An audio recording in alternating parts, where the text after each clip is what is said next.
Bakso dan diabetes. Halo teman-teman semuanya, siapa di sini para pecinta bakso? Nah tentunya untuk penderita diabetes pasti udah nggak asing lagi salah satu hal yang harus kita jaga yaitu menjaga pola makan.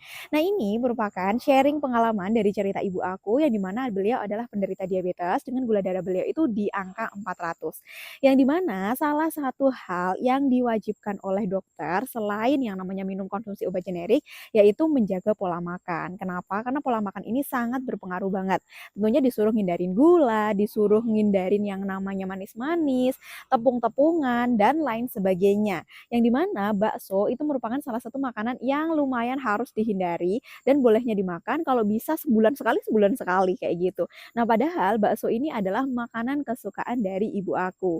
Bahkan ketika ibu aku tuh setiap kali keluar itu pasti yang dibeli itu pasti bakso. Nah, kenapa? Karena memang beliau itu seneng banget sama yang namanya bakso. Jadi kayak hidupnya itu benar-benar berwarna kalau misalkan pakai yang namanya atau konsumsi yang namanya bakso ini. Cuma semenjak beliau itu terkena diabetes, beliau kan benar-benar tidak disarankan untuk konsumsi bakso lagi.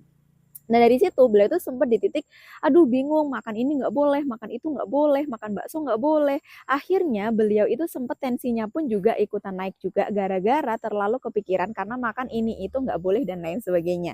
Nah dari situ sebagai anak tentunya khawatir dong takutnya nanti gulanya membaik tapi tensinya malah naik kayak gitu. Nah dari situ akhirnya aku sama kakak aku cobalah cari alternatif gimana ya caranya biar tetap bisa makan bakso kayak gitu. Nah, di situ awalnya sebelum kita itu tahu alternatifnya, ibu aku tuh masih bisa makan bakso tapi bener-bener seminggu sekali dan itu pun baksonya itu bener-bener yang, mayoritasnya itu bener-bener bikin sendiri yang bakso daging. Jadi yang banyak itu dagingnya, jadi tepungnya itu dibuat sedemikian rupa biar sedikit, biar kadar glikemiknya itu tidak terlampau tinggi. Nah, cuma namanya ibu aku kadang tuh bener-bener bandel ya teman-teman semuanya, kadang beliau itu tetap beli di luar, bakso yang di luar, yang akhirnya setelahnya malam hari pasti nanti gula darahnya itu naik, yang bikin akhirnya kakinya itu makin kebas, makin kram, makin kesemutan, makin seperti disayat-sayat dan panas banget di area telapak kakinya dan di bagian kakinya. Nah, dari situ akhirnya aku sama kakak aku kayaknya nggak bisa kalau diakalin terus makanannya.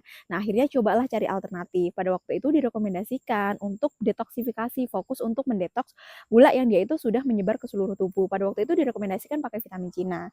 Nah, awalnya ibu aku udah nggak usah lah konsumsi ini itu dan lain sebagainya, tapi ya udahlah namanya ikhtiar. Beliau pun coba dan ternyata yang dirasakan beliau ketika di malam hari, intensitas kencingnya itu tidak terlalu sesering sebelumnya. Terus habis itu kakinya yang sering kesemutan pun juga udah nggak terlalu ngerasain sakit yang berlebihan. Lanjutlah beliau konsumsi. Nah, sampai akhirnya ketika kontrol, check up, ternyata kok gula darahnya itu bisa turun di angka 230, padahal